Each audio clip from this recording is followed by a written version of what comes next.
Hey, salut à tous les amis chez The Roule en Land. Donc aujourd'hui on va se retrouver pour une nouvelle petite vidéo. Donc cette vidéo ça va être un petit peu la continuité de ce qui va être fait sur le disco et ce que j'ai fait. Donc depuis la dernière vidéo, qu'est-ce qui a été fait? Donc il a été réparé, l'embrayage a été changé, les réparations ont été faites, j'ai toujours pas fait le contrôle technique, j'ai toujours pas installé ce que je comptais installer depuis la dernière vidéo. Euh, pour ceux qui me suivent sur TikTok, vous avez vu que j'ai changé les roues, donc les roues sont toujours la même marque et le même modèle, donc c'est les Toyo Open Country MT. Les anciens étaient en 245-75 par 16, je suis passé en 255-85 par 16. Donc c'est équivalent à des roues de 33 pouces qui font environ 93 cm de hauteur. Comme le 4x4 est un petit peu sale, j'ai été essayer justement ces roues-là. Je fais des petites balades de temps en temps le week-end quand j'ai du temps libre. Donc en tout terrain, j'ai eu un petit problème avec le pare-choc. J'ai essayé de passer à un endroit, c'est pas passé. Pareil, j'ai perdu un morceau de mon clignotant, donc c'est juste le cache. Et ensuite, j'ai aussi perdu le petit cabochon du clignotant sur le côté. En faisant de la route avec vendredi dernier, donc j'ai eu un petit souci, j'ai cassé mon arbre de transmission avant, ce qui fait qu'actuellement je roule en propulsion avec le blocage interpont bloqué parce que sans ça, impossible de rouler. Je comptais faire une randonnée au mois de juin, mais je pense que du coup je vais plutôt faire ça autrement. Je vais plutôt la faire peut-être au mois de juillet. Donc les roues ont été installées. Je comptais installer aussi mes câbles de tension, mais j'ai pas eu le temps de le faire. Je comptais installer le Schnurkel, mais j'ai pas encore commandé, donc je l'ai pas reçu, bien évidemment. Changer du coup le pare-choc arrière parce que j'ai cassé un petit clignotant aussi à l'arrière. Bon, c'est pas grand chose, mais voilà. Il faut encore que je fasse le contrôle technique parce que je l'ai pas fait non plus.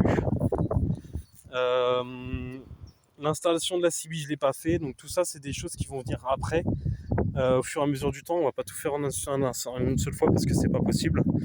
Je me sers occasionnellement du coup du 4x4 pour me balader le week-end, pour faire actuellement des déménagements, enfin pas des déménagements, mais du transport de mobilier d'une destination à une autre. Et je m'en sers encore parce que j'en ai besoin.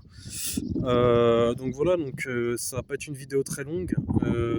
Donc ce qui va arriver, comme je vous ai dit la dernière fois, c'est du coup la réparation de l'arbre de transmission principalement pour pouvoir retourner en 4 motrices. La pose des câbles de tension, comme j'en avais parlé dans la précédente vidéo.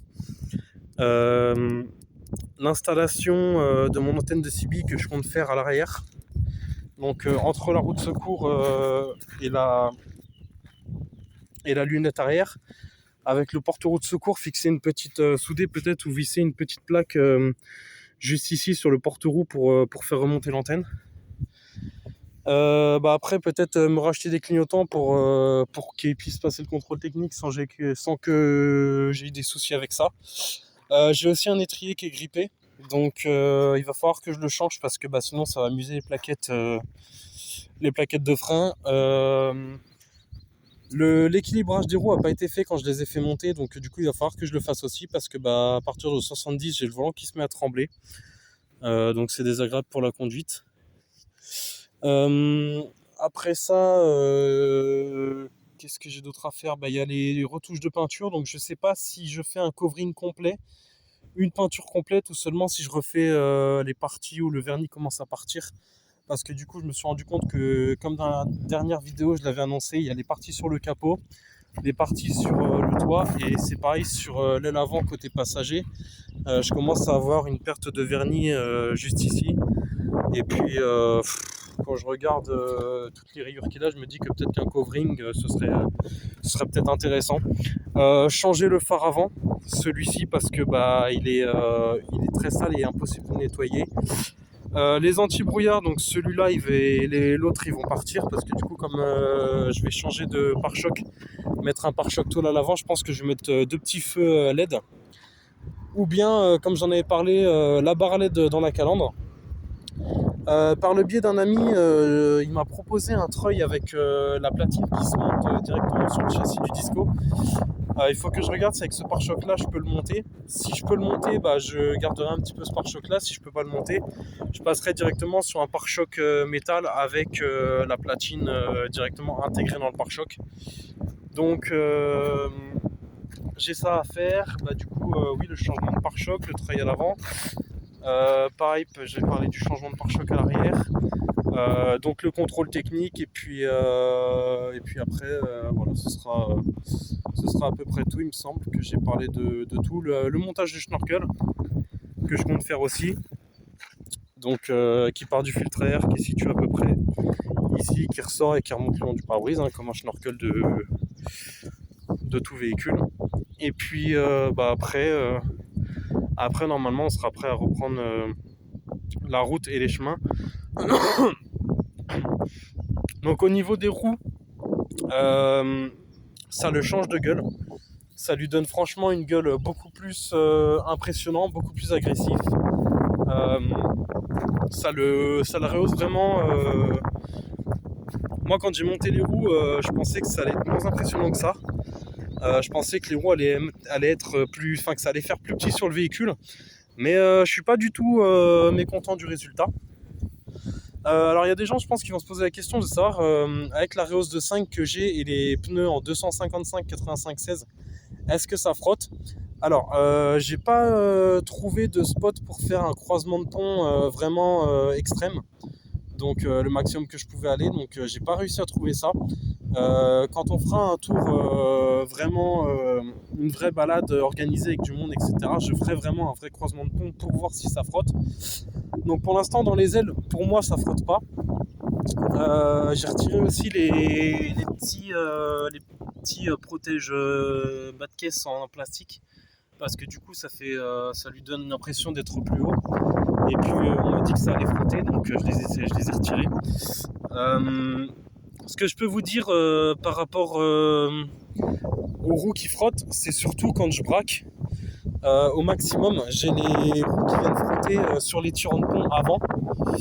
Donc du coup pour ça, je vais acheter des cales d'élargissement de voie. Donc je sais que sur les TD5 il y en a de 3 et de 5 cm. L'avantage de ça, c'est que du coup je vais mettre, moi je pense, les 5 cm, donc il va être plus large. Donc il va être élargi de 10 cm juste au niveau des essieux. Ce qui fait que du coup il sera plus large d'un côté. Ça frottera plus quand je braquerai à fond. Et l'autre avantage en tout terrain, c'est qu'en dévers il tient bien, parce que du coup justement l'élargissement, les ponts sont plus larges, donc il tiendra un petit peu mieux en croisement de pont. C'est pas extrême non plus, mais c'est toujours ça qui permet de le faire mieux tenir. Et puis ouais, voilà, c'est à peu près tout. Donc après j'ai la ligne d'échappement. Là j'ai remonté le silencieux parce que du coup je comptais passer le contrôle technique, mais avec mon arbre de transmission en moins et les 2-3 trucs à faire, je peux pas le faire maintenant. Qu'est-ce que j'ai d'autre? J'avais mes clignotants avant qui fonctionnaient plus, donc j'ai réparé le problème. Les feux, tout fonctionne.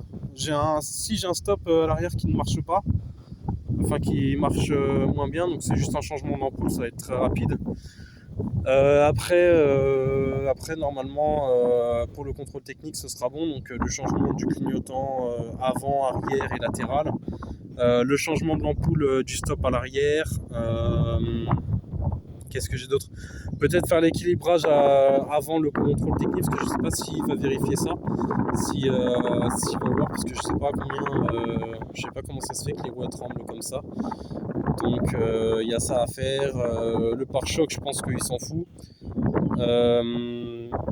La taille des roues, bon, elle n'est pas homologuée, hein. Enfin les roues sont homologuées, mais elles sont 80% terrain et 20% route, mais bon, ça je pense qu'il va pas me saouler avec ça. Il a plutôt pas intérêt. Donc voilà, donc j'ai ça à faire, 2-3 petites installations après par rapport à l'équipement, et puis une fois que j'aurai organisé une vraie sortie, j'essaierai de vous faire une grosse vidéo, comme un petit film d'une quinzaine, une vingtaine de minutes, de la journée, tout terrain qu'on fera. Donc je sais pas si on part sur un terrain privé comme les Grisel. Je sais pas si on part en balade normale sans savoir où est-ce qu'on va, ou si on fait un roadbook organisé. Un terrain que j'aimerais bien aller, moi, c'est le terrain du Favril, donc pas très loin de Chartres. C'est au terrain de Landel. Il y a quelques vidéos de ce terrain sur ma chaîne. Ça fait longtemps que j'y suis pas allé. Et j'y suis jamais allé avec le disco. Donc c'est vrai que j'aimerais bien le tenter. Parce que je pense qu'il y a des endroits où je pourrais m'éclater avec. Donc voilà, je pense qu'il y a des zones que j'aimerais bien tenter avec celui-là que je faisais avec les autres que j'avais avant. Et donc c'est vrai que Grisel, je ne l'ai pas fait non plus. J'ai pas fait beaucoup de sorties avec.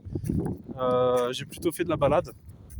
Parce que au niveau de l'équipement, les roues que j'avais étaient beaucoup trop petites. Celles-ci, elles sont équivalentes aux 33 pouces, donc comme je l'ai dit, 93 cm de haut. Donc franchement, au niveau de la garde au sol, on est bien, on est pas mal. J'ai pas calculé la hauteur de sous-pont, mais je crois qu'on doit être à 26 cm, il me semble, au niveau d'en dessous, en dessous le nez de pont. Donc il me semble qu'entre le bas du nez de pont et le sol, on doit être à 26 cm de haut, il me semble. Il faudra que je vérifie et que je mesure. Et puis voilà, donc installer aussi des coquilles de pont, parce que généralement les ponts ils prennent, comme vous voyez, mon nez de pont il a fait un peu office de pelle. Donc voilà, donc pour la vidéo d'aujourd'hui, on va s'arrêter là parce que j'ai plus grand chose à dire par rapport à ça. Peut-être dans la prochaine vidéo, faire une présentation de mon nouveau daily. Je vous en dis pas plus. On se retrouve dans la prochaine vidéo. Si cette vidéo là vous a plu, n'hésitez pas à me le faire savoir en mettant un j'aime, un commentaire, à la liker, la partager, faire ce que vous voulez. En ce qui concerne aujourd'hui, c'est tout. Moi je vous dis à bientôt dans la prochaine vidéo. Allez, ciao tout le monde!